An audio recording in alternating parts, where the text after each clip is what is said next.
น้องอยู่บ้านใดอ๋ออยู่บ้านกลางนี่บ้านกลางนี่ขึ้นกับบ้านพวนสร้างไฟบ่ล่ะอ๋อคนน้องชื่อหยังก่อนอันนี้เสียงบอนบอนไอ้ชื่อเตียงคำ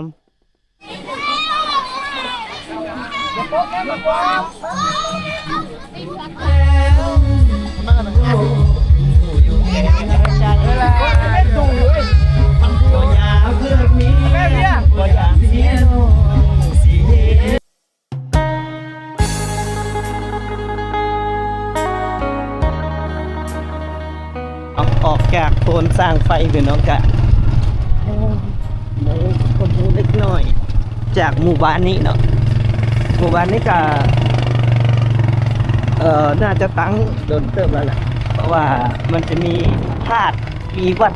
ป่าวัดเก่าวัดแก่ของพระเจ้าหรือย่างข้ามทุ่งนาไปก็แม่นเลยวัดเนาะเรายังจะบอกได้นำเสนอหมู่บ้านนี้ให้หมูแบบเรื่องเสื่องถึงทอง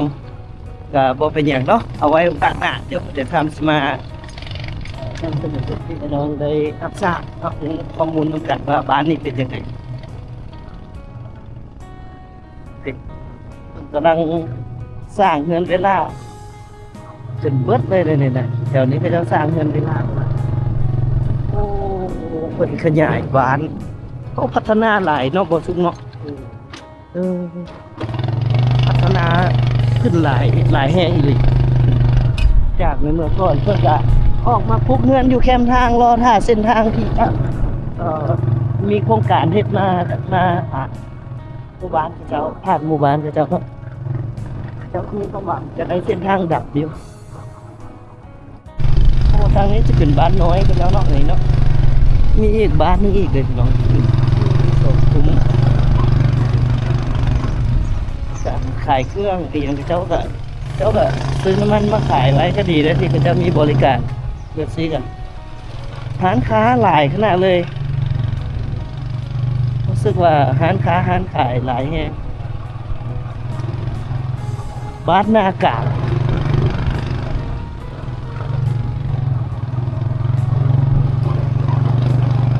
บ้านหน้ากาก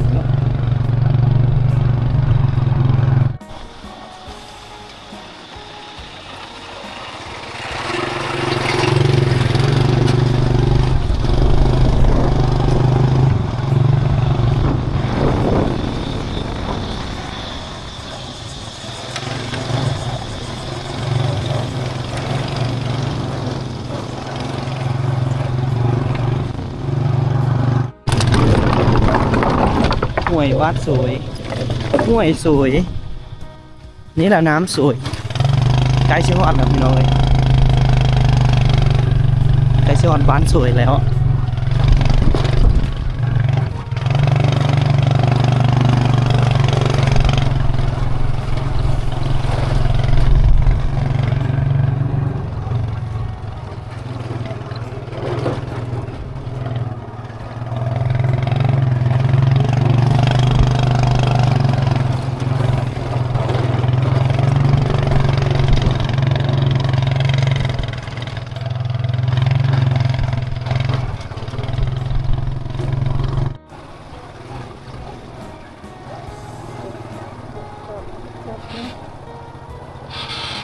เอ้าเตรียมไปใช้นี่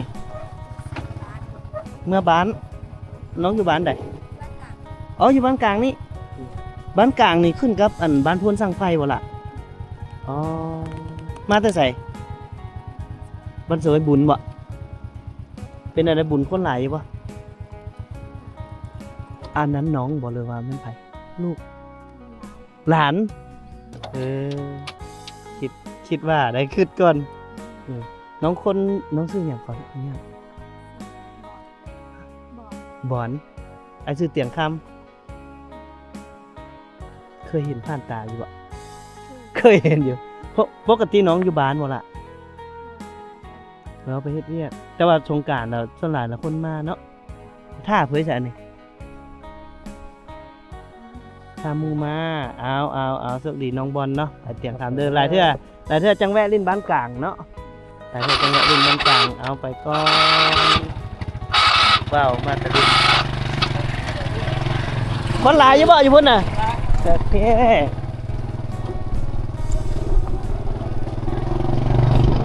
พี่น้องฮอดบ้านสวยฮอดบ้านสวยแล้วบ้าน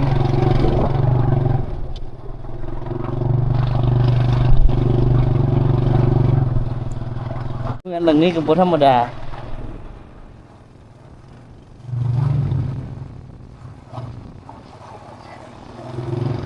นี่กำลังเข้าสู่เขตบ้านสวยอย่างเป็นทางการเนาะบ้านสวยบ้านสวยนะครับ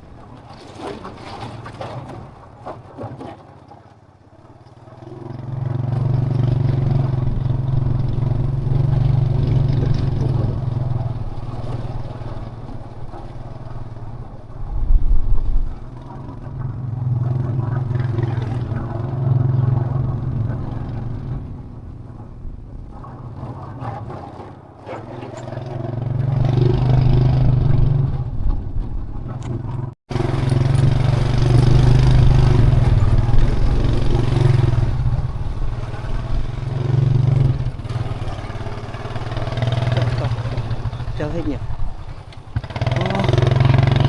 โอ้ยไสมีอยู่บ่บุญบ้านน่ะสบายดีโอ้ยป่านนี้จังฮอดบุญบ้าน ในบ้านท่าอยู่ได้ใน บ่ บ้านเลย อยู่ใส่เพิ่นอยู่ใส่ อยู่เลย อยู่ทำเลยบ่ โดยไหมล่ะ โอ้เอาฮอดแล้วเพิ่นท่าแต่เมื่อวานนี่ เขาบอกเบิ่งในโทรศัพท์เบิ่งตัวจริงรอเนาะเจ้าเนาะ มันก็รอดดูยะมาเบิ่งดูว่ายังต่ำเข้าอยู่ทางพี่เดี๋ยวผู้เสื้อดำกับผู้เสื้อเขียวหั่นนะปูขี้คุยแท้ยาบ่ลิ้นนำกับยาต่ำเข้าไหมบ่นี่ บ่เขากัด เขากั้มเขากั้มต้องต่ำเอาไปสีแล้วมันบ่ดำบ่แม่นเพิ่นนั่นบ่มีเงินสีเด้พี่น้องเอ้ยมันบ่แซ่บ มันบ่แซ่บอีหลีมันต้องมันต้องได้ต่ำเอาเขาเจ้าเว้าว่าสาวบ้านสวยมาโฮมโตกันเบิดบ้านมื้อนี้เอาจังใดก็เดี๋ยวสินับสาวบ้านสวยให้พี่ให้น้องได้เบิ่งเด้อมื้อนี้เด้อสินับให้ครบเลยสาวบ้านสวยนี่เนาะตำหึงแล้วบ่นี่ตำหึงแล้ว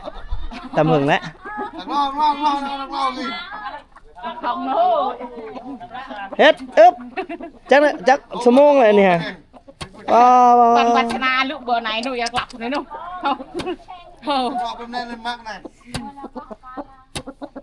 เอายังมีให้เห็น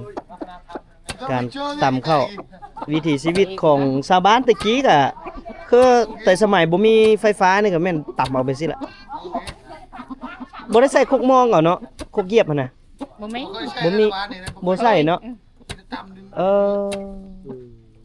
ส่วนหลายกับผู้หญิงอีกมันบ่ตำนะผู้ชายให้กับรักใจอย่างเดียวเอากำลังใจเฮาก็เป็นกำลังใจให้ก็เบิ่งบ้านสวยเพิ่นว่าสบายดี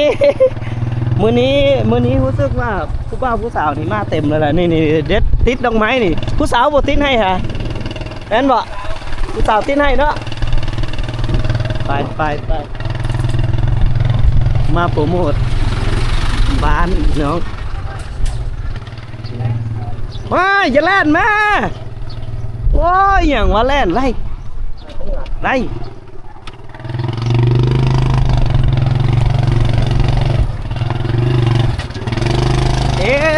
บุแตกอึ้นหมดละอ๋อโอ้ไปละโห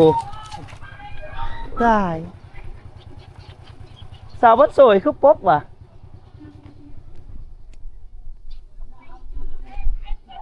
ตายป๊บไปจะโพไปแล้วโพโอ้ยจับไว้ให้แน่โอ้เงินซานลานแปนหลังใหญ่ เข้าไปทางไหน จังหวะเข้าทำทางไหนคุณบอกว่าทางคุณ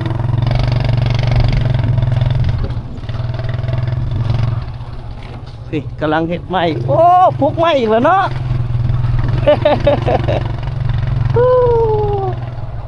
น้องบ้านสวยนี่เห็นปะกำลังอยู่ค่ะกำลังติดกับไม้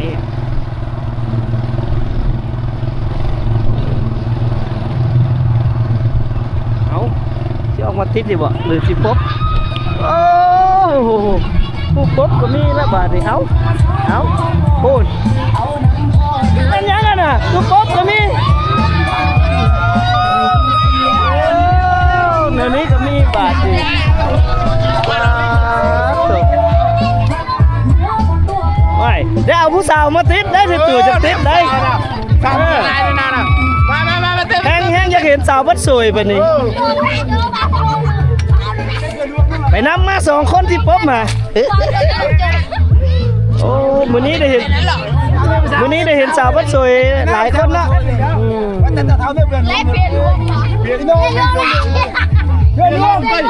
เจียวมาไรตู่บ่ยอมได้บ่เห็นสาวบัดสวยได้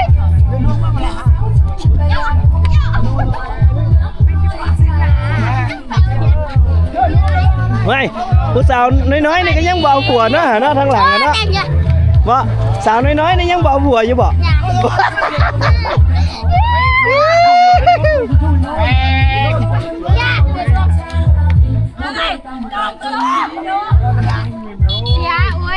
อ๋อ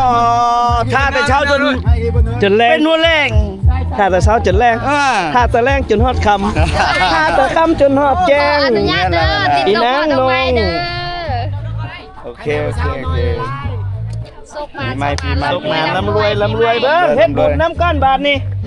โอ้บ่ซุปไปอยู่ไสละไปพุ่นน่ะเอาในบ้านก่อนจับก่อนเอาผมมาหาในบ้านมาหาเบ้นี่ แน่นก็มูแต่ในบ้านอยู่ในถ้ำได้สิเฮ็ดอะไร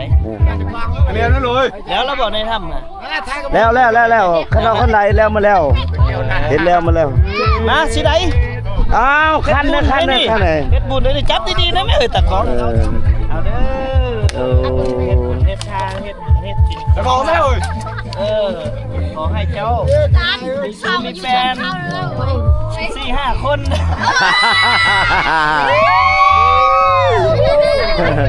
เอาวัดเลยเอา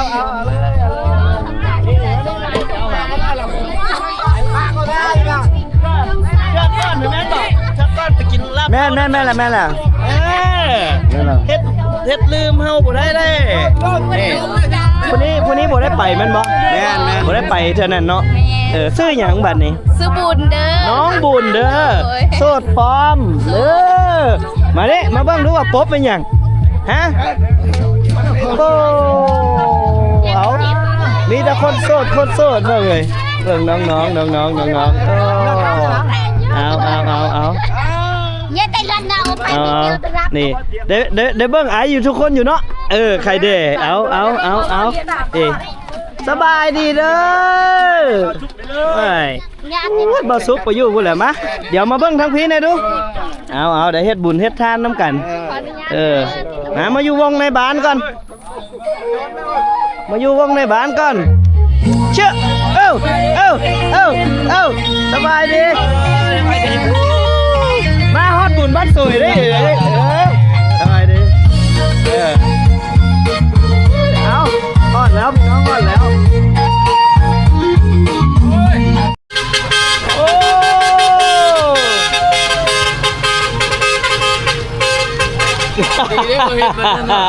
แล้วก็สิเจียบลูกหลานสีสันขนาดมื้อหน้าตบมือหมอนะโอเค โอ้คักโอ้ยสีสันบุญบ้านเฮาเดี๋ยวพ่อแต่งห้ามจะรีวิวให้เบิ่งเนาะบุญบ้านสวยพี่น้องอยู่กับไอ้น้องพี่น้องเอ้ยนี่ทางการจัดตั้งบ้านทุกคนเขามุกขอบใจที่ต้อนรับอบอุ่นมาเท่าใดก็อบอุ่นบางเทื่อมาเฮือนหัวหน้าเพิ่นแห้งคักนี่ไก่ตายตลอดจักไก่จักเป็ดมันบ่ตายมากินบ่ได้เนาะเอาเดี๋ยวเฮามาเบิ่งพี่น้อง มื้อนี้เดี๋ยวเฮาไปเบิ่งว่ามีอีหยังแน่อยู่ในบ้านเนาะเดี๋ยวเฮาไปเลาะเบิ่งทางนั้นเนาะบุญบ้านสวยพี่น้องจัดทุกปีบ่หรือว่าแนวใด เริ่มปีนี้ หากันเริ่มโอ้โห เริ่มทำนางหอมมันสวย เอาหากันเริ่มได้พี่น้อง ย้อนไอเตียงนั่น สลองถ้ำน้ำนางผมหอมเดี๋ยวจักหน่อยได้เปิดเป็นแหล่งท่องเที่ยวอย่างเป็นทางการ แต่ก่อนสิเปิดมื้อนี้เพิ่นเฮ็ดบุญเนาะเฮ็ดบุญบ้านเป็นปีแรกคันซั้นแล้วบ่เตียงคำสิมาถ่ายทำบรรยากาศให้เบิ่งนะว่า บุญบ้านเพิ่นเป็นจังไดเพิ่นมีวงดนตรีครบงานบ่หรือว่าแนวใดแล้วก็ถ้ำที่เพิ่นกำลังจะเฮ็ดบุญเพื่ออนุรักษ์รักษาไว้เป็นบ่อนท่องเที่ยวของบ้านนี่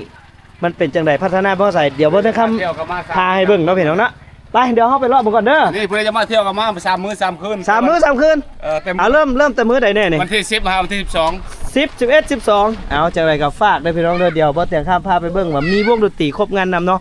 มีวงดนตรีชื่อวงหยังนี่ ผมคนมีไส้ โง่นมีใส่ ใส่น้ำซุย โง่นมีใส่ใส่น้ำสวยเปิดตัวอีกอันนี้ก็ได้ปาดตัวมีแต่ครั้งแรกเบิดเอาเดี๋ยวเฮาไปเบิ่งพี่น้องบุญกับบุญครั้งแรกอีกโอ้เอาเจริญขอให้บ้านเฮาเจริญต่อไปไปเดี๋ยวเฮาไปเลาะมันก่อนพี่น้องขอบใจเด้อขอบใจทุกคนโอ้สาวติดดอกไม้เด้อมีแต่คนงามๆเลยสาวบ้านสวยปีนี้ถือว่ามาบ้านจนเบิดผู้สาวอยู่ไปอยู่ม่องใดเจอใดก็มาบ้านเบิดเลยสาวผู้นี้นี่บ่เอาโปนบ่เอาโปจักเชื้อเนาะยังน้อยอยู่ตลอดสาว14 มาเท่าไหร่ก็ได้ยอกเพื่อนนี่แหละบ่ต้องเอาเถอะเอาไว้เจ้าอยู่ให้ได้เฮายอกอยู่สิเนาะไอ้ลืมซื้อเจ้าแล้วสาวลำบ่แม่นบ่น้องเด้ซื้อนั่นน่ะก็ ซื้อบุญ บุญ โดยสาว บุญสาวบุญน้องบุญอันนี้ละเบ้าหยังล่ะ แทน ฮะ แทนโสดบ่ โสด เว้าข้างแน่ได้ผู้สาวเบิ่งหลายเด้อสิบอกให้เชี่ยเฮามันคนจนเอาเดี๋ยวให้ในบ้านเปิดเพลงให้นี่ฟังเด้อทุกคนฟังเด้อโอเคป่ะไว้จับป๊อกแม่ให้กดงามเลยเฮ้ยจับป๊อกแม่จับป๊อกเดี๋ยวจะไงเพื่อนโอ้ย ละทุดยาละทุดยา มาเอาไหม ฉันลิชาเยอะ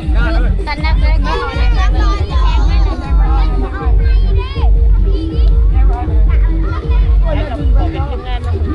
ข่งกันไปลูกเว้ย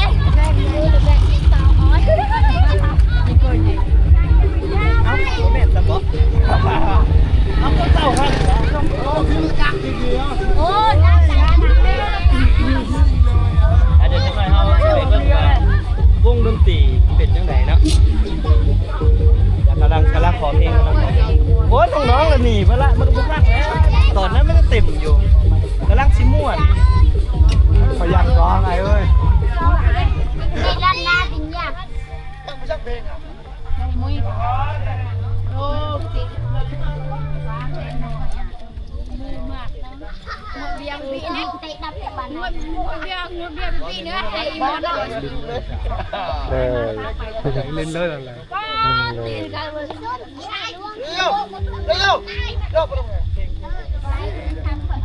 ชุบร้อยเอ้ยพอแล้วเว้ย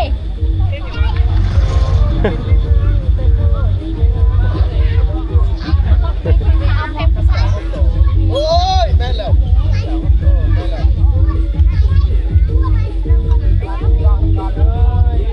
ก่อนแอคหนึ่ง บ้านโดนนะจะไม่ได้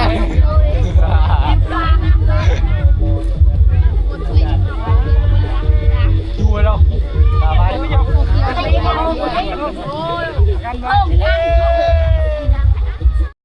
เอามาฟังมือเลยเว้ยฟัง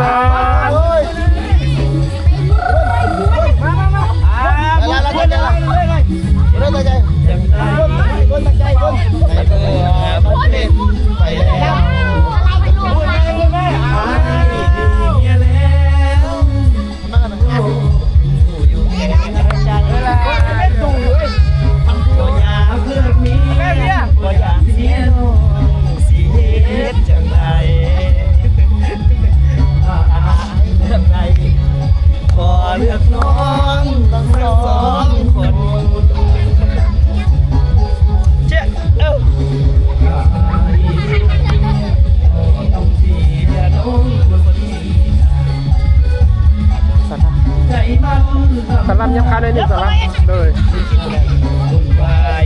เอาเลยไปนี่ บอลเนี่ย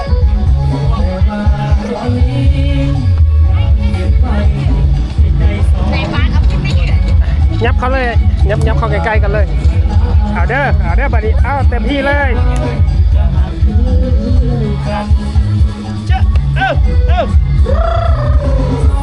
ใจสงทางบ่อยากเสียน้ำบ่อยากเสียเลียลอยมาขอเคียงสองคนเราเข้าใจกันถ้าเมียอายุจบแล้วความสัมพันธ์ขาดสวรรค์มันคงสิ้นสลายที่ใจเพียงอยากเลือกทางดีอยากเลือกทางน้องสองคนฟ้องดองถ้าเป็นไปได้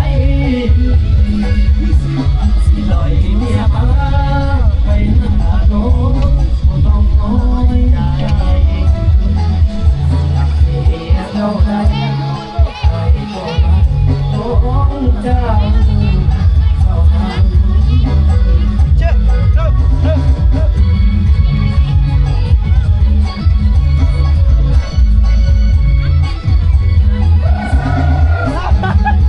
ม้วนเอาม้วนกับสาวบ้านสวยใจสองทางบ่อยากเสียน้ำบ่อยากเสียเมีย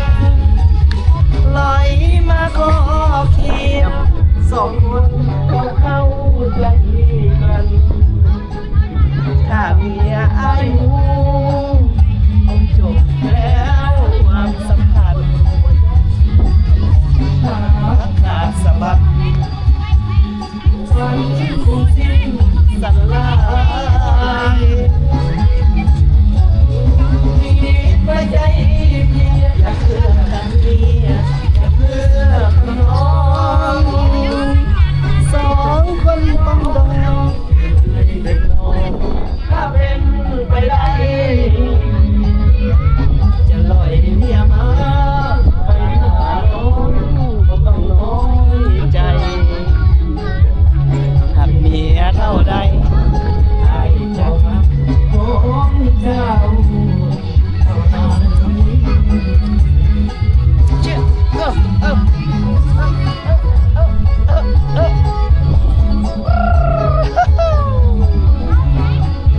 ผู้สาว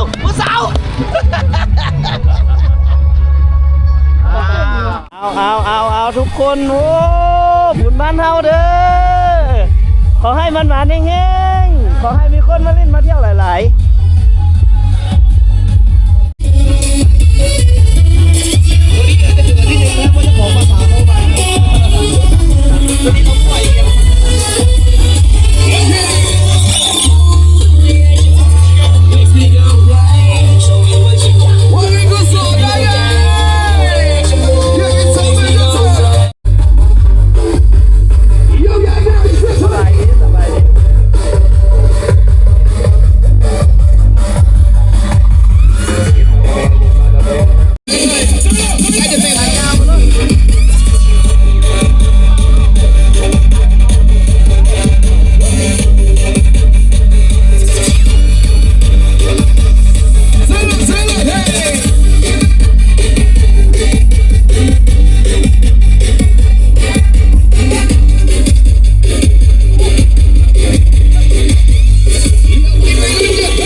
คนที่อยู่นั่นเลย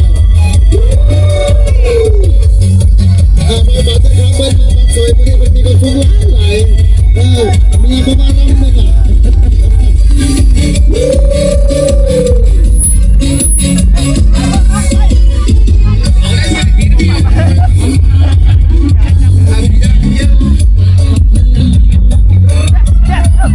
ไม่เล่นคนหลายในน้องเลย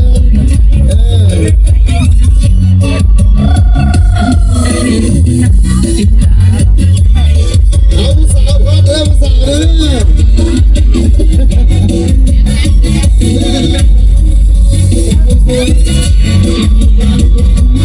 เอาใส่มาสวยมาไม่ปาดจะขำเลยนะตามมาจะขำมาแล้วมาดิรับจะเป็นคนแรกคนสุดเมื่อมันก่อนเอาจะเทสลับนะ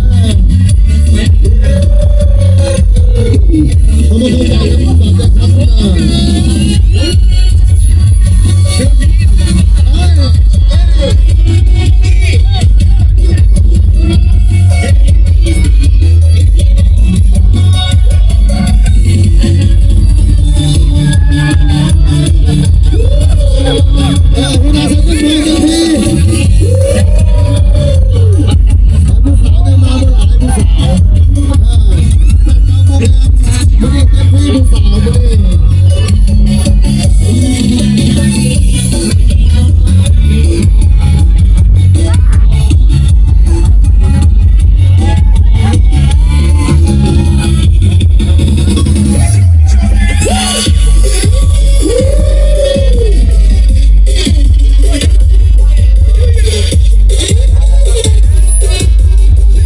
ของเฮาโมนี่ก็เป็นเปิดตัวครั้งแรกเนาะแล้วอีกอันนึงก็เป็นวงดนตรีเฮาโมนี่กับมือวันแรกแห่งบ้านนี่โมนี่เปิดตัวอีกเด้อวงดนตรีทางนนท์วิสัยเนาะวงดนตรีสายน้ำสวยของเฮาเนาะโมนี่เขามาขอบใจหลายเด้อทั้งบางยังบางยังทำมารีวิวให้เนาะเขาขอบใจงานหน้างานในเนาะทั้งผู้ใดเอิ้นใส่เอิ้นหากับโทรหาข้าพเจ้าเนาะวงดนตรีเฮาครับใช่พี่น้องทุกงานเนาะบ่ว่ามัดแขนเคลื่อนไม้หรือว่าบุญหรือว่างานดองเนาะข้าพเจ้ารับใส่เต็มที่เด้อทุกข้าพเจ้าเด้อเบอร์โทรเบอร์โทร95818347เด้อวงดนตรีเฮารับใส่พี่น้องสาวเมืองบุรพาเนาะขอบคุณใจหลายๆเด้อทั้งเฒ่าทั้งท่านยายเตียงเนาะไม่ต้องคำร่างกายขอบคุณใจหลายๆเนาะบ๊ายบายบายบายนะแม่เอ้ยมื้อนี้เนาะเราจะทำเลยเขาไม่ทำนะผม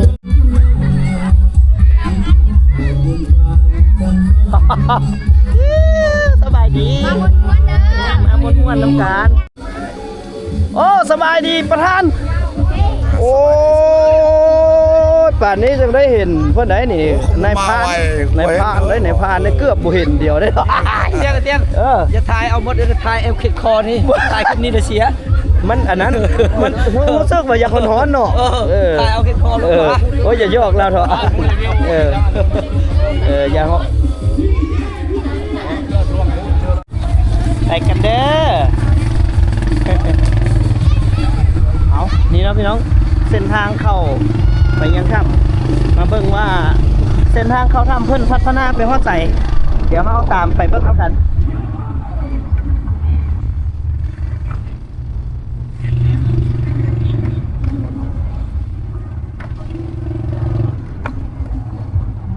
โอ้คุณโจ๊ทะลุเข้าตัวอยู่ไกลๆนี่เลยเนาะอยู่ส่วนบ้านเพิ่นเตรียมเสียทางดำเขาเลยได้เป็นองค์นี้คือว่ารถสามารถเข้าไปฮอดถ้ำเพิ่นได้เลยเนาะ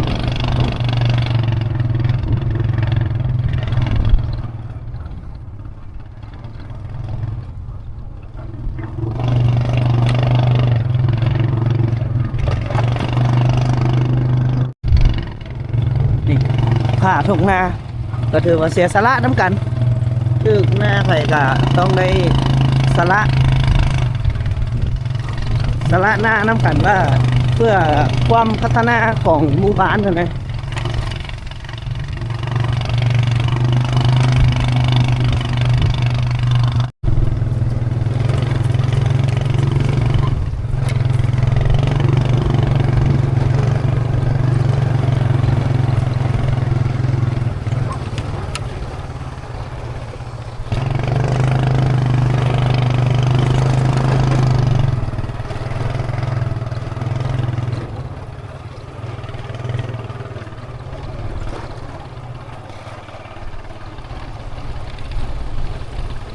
โอ้คนชมเลยว่าทุกอย่างนี่ไม่ได้บอกเลย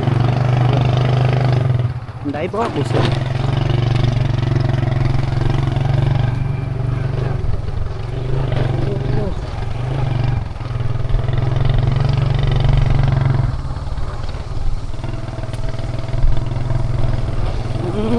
เป็นอนามัย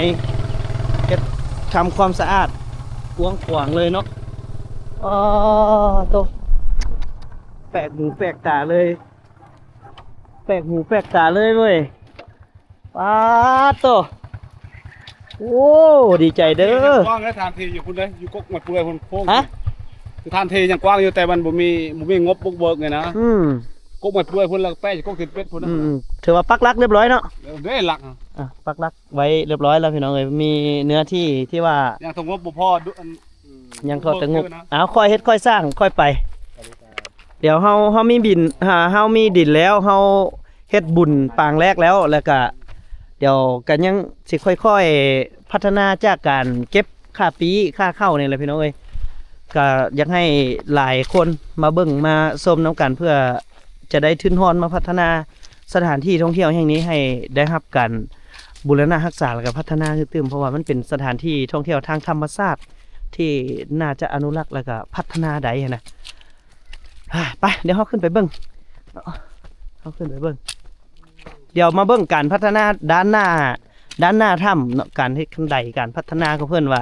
สะดวกสบายซ้ำใดแล้วนะผู้เฒ่าสูงอายุ100 ปีก็ขึ้นได้นี่แต่หามขึ้นแต่หามขึ้นเด้อถ้าผู้ใดที่ยังแข็งแรงอยู่ก็ขึ้นได้อยู่โอ้ตอนทำมาส่วนนั้นนี่คือปีนตามเครือเขาขึ้นเนาะไอ้เนาะมางวันนี้โอ้มีคันใดจัดมีฮาวมีอย่างให้เรียบร้อย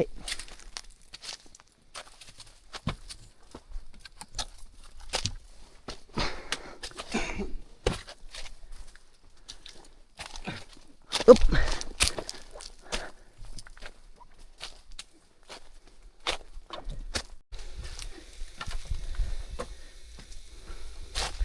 อึ๊บอึ๊บโอ้นี่ถือว่าจุดนี้เพิ่นก็ใช้ไม้เอา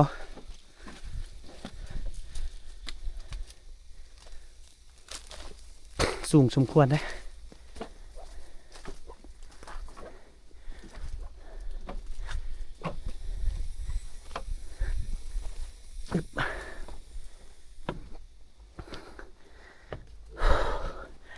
เอาเมื่อยเติบพอดีได้ออกกำลังกายหอนแล้ว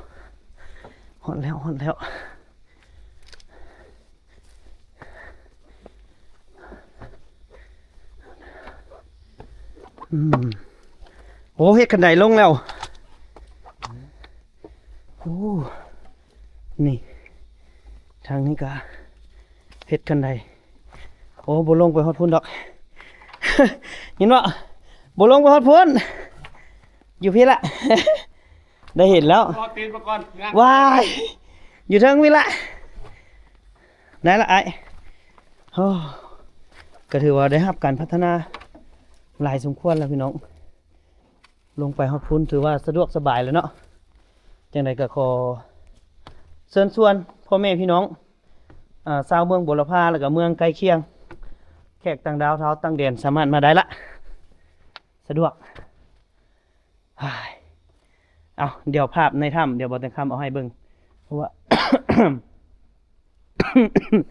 หัวคน1,000 กีบถ้าว่าเงินดังกล่าวนี่เอาไปใช้เอาไปพัฒนาอยู่นี่แหละมีแต่ว่าคันใดก็ยังมันยังบางตอนเนาะบางตอนก็แล้วบางตอนก็ยังนะ เครื่องถาวรเนาะ เครื่องถาวรบัดนี้วงเรื่องบุกเบิกมันก็ยังครึ่งนึงนะแล้วก็คันท่าว่าในเมืองนี้แล้วก็ในแขวงหรือต่างประเทศถ้าผู้ใดอยากเบิ่งอยากชมหรือว่ามามีน้ำจิตน้ำใจเนาะมาช่วยพัฒนาก็เชิญเลยนะ ด้วยความยิ เพ น ราะ ดี ว่าคันท่าว่ามาก็ติดต่อหาทาง อันการจะตั้งอยู่นี่แหละเบอร์โทรก็030 981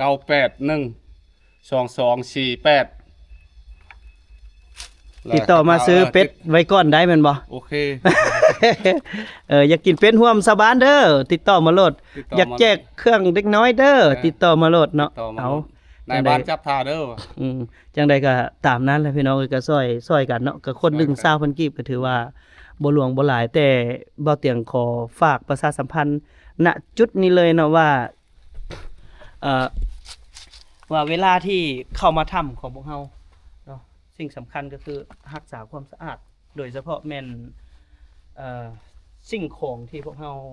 ติดมานำคือกระตุกน้ำบ่หรืออีหยังต่างๆนะยังให้เก็บไว้แล้วก็ไปทิ่มใส่จุดที่ทางการจัดตั้งหรือทีมงานของพวกเฮานี่วางไว้แล้วก็เข้าไปในถ้ำเบิ่งแล้วให้เบิ่งแต่ตาพี่น้องอย่าสู่ไปจับไปบ่ายเพราะว่าแน่นอนแหละในการจับการบ่ายมันก็สิเฮ็ดให้ธรรมชาติมันเสื่อมเนาะอันนี้ก็ฝากนำทางคนลาวเฮาเนาะโดยเฉพาะคนลาวเฮานี่แหละที่อาจบางคนเด็กน้อยหรือว่าผู้หนุ่มผู้สาวอาจจะแบบยังบ่ทันได้ฮู้ว่ามันเป็นจังไดนะจุดเสียของมันนะก็ฝากนำทางนักท่องเที่ยวทุกท่านนั่นแหละฝากนำเป็นจิตหนึ่งใจเดียวนํกันแล้วก็ร่วมแรงร่วมใจกันรักษาอนุรักษ์รักษาไว้เพื่อให้ลูกให้หลานเฮาได้เบิ่งได้ชมเนาะวิทย์เส้นเฮาก็ยังเส้นลูกเส้นหลานเฮาให้มันได้เบิ่งนํกันเอาแบบซั้นเลยได้พี่น้องเอ้ยบ่เตียงสิบ่ได้ลงเดี๋ยวสิเอาภาพขึ้นให้พี่น้องได้เบิ่งว่าพวกเฮาได้เข้าไป 2-3 เทื่อแล้วเนาะอันนี้ก็อิงใช้เวลามันค่ำมันมืดแล้วบ่เตียงก็สิได้เอาภาพเก่ามาให้พี่ให้น้องได้เบิ่งจังได๋ก็ฝากนำถ้ำนางพุ่มหอมบ้านสวยเมืองบุรพาแขวงคำม่วน โอเค